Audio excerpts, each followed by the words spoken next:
insect bites. Now what should you do when an insect bites you?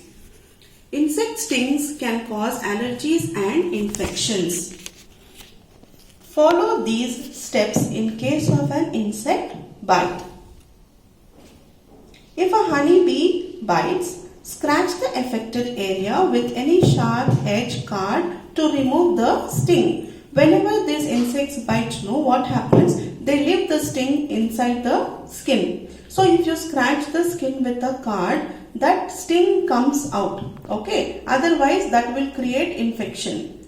Then after that, wash the affected area with soap and water and apply a paste of baking soda and water or toothpaste. Okay. So baking soda along with water, as I had said you before, mix it well and apply it over the affected area.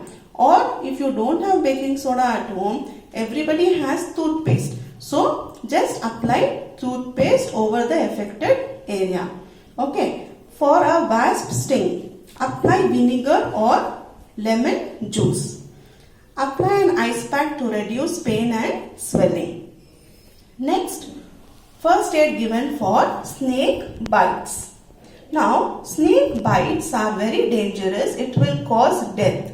Now, why it is causing death? Because they contain a poison that is called as the venom. Venom is the poison of the animals. Okay. Tie a bandage as tight as possible just above the bite to stop the flow of blood to heart and prevent the spread of the venom. Now what happens, as you can see in the picture there is a snake bite and they have tied a tourniquet over that is orange color. Now why they are tying that? Because the flow of blood should not go back along with the poison to the heart, because it will stop the function of the heart and the poison will spread all over the body. Okay, so we should tie the cloth or a tourniquet there above the affected area. Do not try to suck blood from the bite. Why we should not suck? Because the venom, the poison which is there from the snake, can enter into your body and it can affect you. So do not suck blood from the bite and take the person to the hospital immediately so that an anti-venom injection can be given. Next, safety from fire. Now how can we save ourselves from the fire? Prevention of fire. Before throwing a used matchstick, we should be careful and see that the matches has completely turned out. Okay, that is extinguished. If you throw it on something which is flammable, okay, if a kerosene bottle is there and if it is open, if you throw the matchstick there, it can cause fire. So we have to be careful before we throw the matchstick.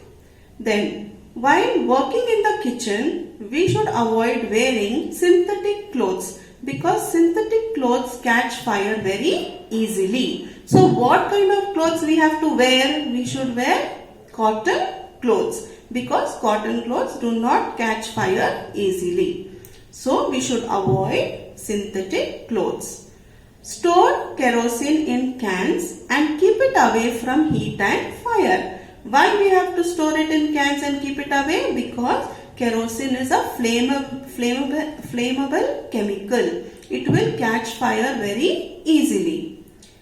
Do not leave candles and lamps on the floor. Why? Because they can be knocked over and can spread fire. If a baby is there or if your parents are in a hurry, they might, just kick the lamp or the candle and it can catch fire to the nearby places. If there is a cloth or if candle is near you, your clothes can catch fire. Okay, switch off the gas stove after use. And if you smell gas in the kitchen, open the doors and windows immediately. And do not switch on the electrical appliances. Okay?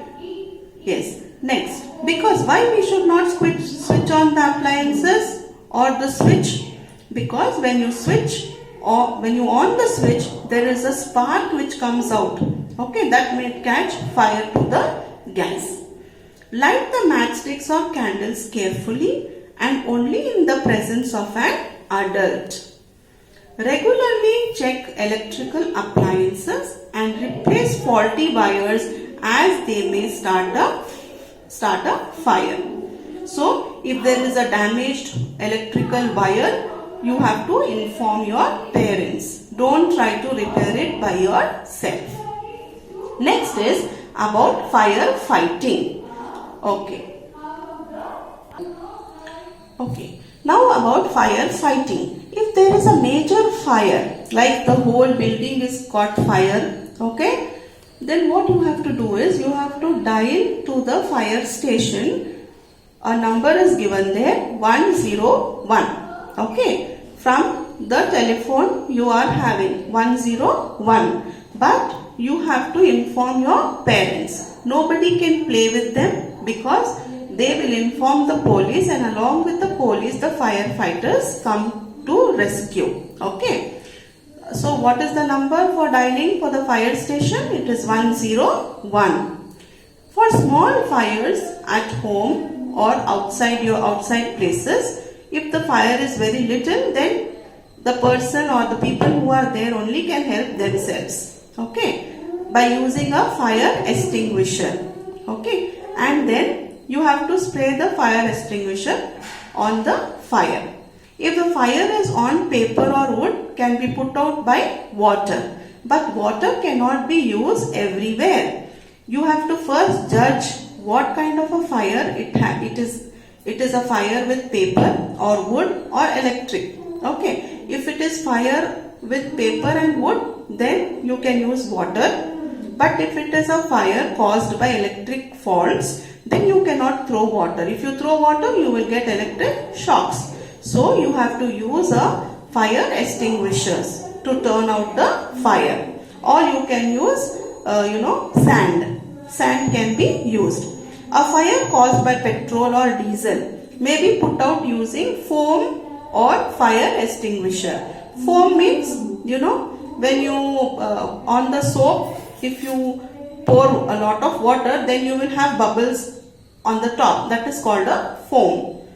If a person's clothes catches fire, the first aid you should give to him is cover him, put a blanket on the floor and ask the person to roll over the blanket holding on one edge. Okay, so that the blanket covers his body and then the fire, turns out. So these are the few methods by which you can help yourself. But the first thing is we must be careful to avoid accidents. If you are careless, then accidents happen. Homework, page number 35, exercise A, B, C to be done in textbook and exercise D to be done in classroom.